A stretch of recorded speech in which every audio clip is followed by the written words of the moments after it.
अच्छा सर, आपने कहा कि एनएफसी के ऊपर या इस तरह के दीगर इश्यूज़ के ऊपर जब भी बात होगी तो सूबों से मशावरत के साथ होगी, ख़ास तौर पर वो हुकूमतें जो वो पार्टियां जो सूबों में मुख्तलिफ सूबों में जिनकी हुकूमत है। पीटीआई की केपी में हुकूमत है और मुल्क में भी बड़ी जमात है, कौमी असम्बली में, सेनेट में भी उसकी प्रेजेंस है। आपकी इंगेजमेंट उससे माजी करीब में बहुत अच्छी हो नहीं पाई मुख्तलिफ इश्यूज़ के ऊपर। अभी तो उनकी शिकायत जो है अलीमा खान और इमरान खान की बहनों की, वो ये है कि 2 हफ्तों से वो कैद तन्हाई में है और उनसे मिलने नहीं दिया जा रहा। और गुज़श्ता रोज़ तो उनकी शिकायत ये थी कि उनके ऊपर पानी वानी गिराया गया, मैन हैंडलिंग की गई। तो इट शुड बी अवॉइडेड। देखिए, वजीर आजम ने वजीर आला केपी को दावत दी कि आएँ, बैठें, बातचीत करें, अपने सूबे के मसाइल लेके आएँ, लॉ एंड ऑर्डर की बात करें, काउंटर टेररिज्म की बात करें।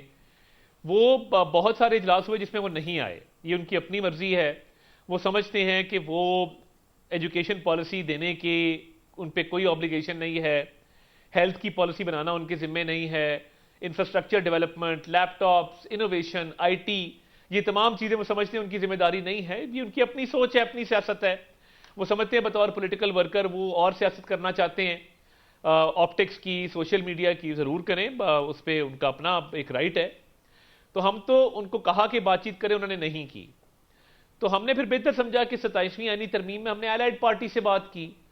और देखिए, फ्यूचर में क्या मुशावरत होती नहीं होती, मगर अयाज सादिक साहब स्पीकर कौमी असम्बली ऑन रिकॉर्ड हैं जब उन्होंने असम्बली के अंदर ये बात की कि मशावरत के अमल को चलाया गया, कमेटी बनी, उससे पीटीआई ने बैकआउट किया कि हम बातचीत नहीं करना चाहते। मुज़ाकरात के दौरान उन्होंने मुज़ाकरात को सैबोटाज किया, कमेटी तोड़ी और वो वॉकआउट कर गए।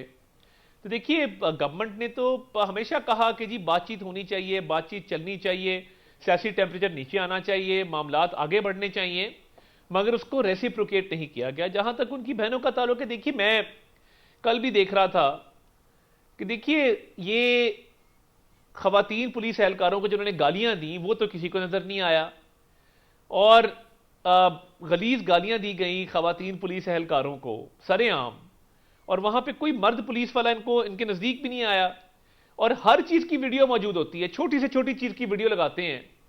जो ये क्लेम कर रहे हैं जी बड़ी हाई हैंडेड से धक्के दिए गए, घसीटा गया, उसकी कोई वीडियो एविडेंस सामने लाए। अगर ये हुआ, चले हम इसको कंडेम भी कर देते हैं, मगर इनके दौर में, मैं जस्टिफाई नहीं कर रहा, मैं बिल्कुल कह रहा हूं कि अगर इनके साथ ये हुआ जिसका कोई सबूत ये देने से कासे रहे हैं, हम कंडेम भी कर देते हैं। मगर इनके भाई साहब ने सरेआम कहा कि मरियम बीबी मेरा नाम ना लिया करो इतना ज्यादा। आपको याद होगा वो बिल्कुल, जलसा, वो काबिल इधर तो अफसोस चले थी ये पुलिस सड़क बात। क्लियर करवा रही थी ना, नहीं इधर तो देखे ना, खवातीन पुलिस एहलकार सड़क क्लियर करवा रही हैं, वो कह रही है सड़क छोड़ दें, रास्ता बंद ना करें, ये रिक्वेस्ट कर रही हैं, आगे से ये गालियां दे रही हैं। और इनके भाई साहब एक खातून पॉलिटिशियन को कह रहे हैं कि मेरा इतना नाम ना लिया करो, तुम्हारा खावंद नाराज हो जाएगा। ये हमने सारों ने सुना, मैं बड़ी तकलीफ हुई। तारिक साहब, किसी फरियाल चीज़ को तालकुट को भी चांद रात को नामनासिब गिरफ्तार हरकतों किया को गया, हमें बड़ी जस्टिफाई तो नहीं तकलीफ किया जा हुई। सकता, लेकिन अगर आप उसकी फैमिली को उससे नहीं नहीं, इंटरेक्शन मैं करने तो देखे दें ना, तो वो शायद हमारी मैंने पॉलिटिकल मैंने तो नॉर्म्स के नहीं, अंदर एक अच्छा मैं जेस्चर तो होगा।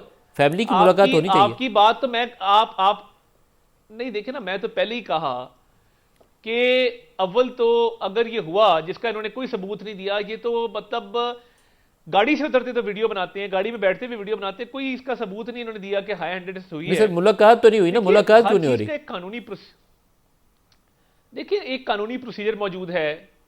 मुल्क के अंदर एक कोई जेल मैनुअल है, उसका कोई तरीकेकार है, ये उसको अडियर करेंगे तो ठीक है। ये रोज वहां पे जलसा करेंगे, एक मजमा लगाएंगे और एक पॉलिटिकल पर्पसेस के लिए इसको इस्तेमाल करेंगे। तो देखिए, ये कानून के अंदर लेड डाउन क्लियर कंडीशंस हैं। ये रोज लॉ एंड ऑर्डर की सिचुएशन क्रिएट करने की कोशिश करते हैं वहां पे। तो ये कानून के दायरे में रहेंगे तो कानून भी इनकी मदद को आएगा। नहीं नहीं सर, जब ये कानून को कानून ही नहीं मदद वदद मानते, को नहीं आ रहा है इसमें, तो जेल कोर्ट मैनुअल को ऑर्डर्स नहीं मौजूद हैं, मानते। इसके बावजूद मुलाकात नहीं होती। तो मेरा तो ख्याल है कि आपका अच्छा सियासी जेस्चर ही होना चाहिए कि नहीं फैसिलिटेट देखिए, करें, क्या हो भाई मुलाकात करो, क्या देखिए इतराज है हमें?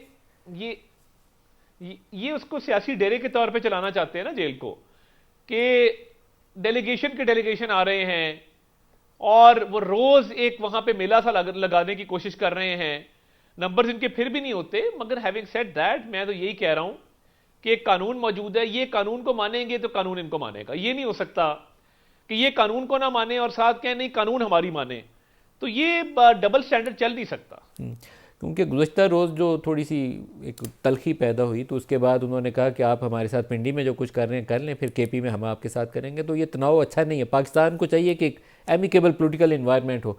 तो यहाँ पे पानी उनके ऊपर गिरेगा, केपी में वो हो सकता है नहीं, किसी तो और के ऊपर गिराए, तो ये सूरत हाल तो खराब होगी उससे। किसने रेज किया? नहीं, ये टेम्परेचर किसने रेज किया? किसने गालम गलोच के कल्चर को फरोग दिया? किसने लोगों के घरों पे अटैक करवाए? किसने लोगों की घरों की खवातीन को जेलों में बंद किया? किसने एक बेटी को बाप के सामने गिरफ्तार किया? किसने एक बहन को चांद रात को गिरफ्तार किया? और उसके बाद इस कल्चर को परवान चढ़ाया कि खवातीन के हवाले से कमेंट देना और कहना कि क्योंकि ये बाहर निकलती घर से इसके खिलाफ कमेंट जायज है, जो घर बैठे उसके खिलाफ कमेंट जायज नहीं। देखिए, ये जो कल्चर है इसको फरोग दिया गया ना इस मुल्क के अंदर, और इन्होंने दिया है, नफरतें इन्होंने बढ़ाई हैं, ये टेम्परेचर इन्होंने रेज किया है। तो हम तो कंडेम करते आए हैं शुरू से इनकी तमाम ऐसी हरकतों को।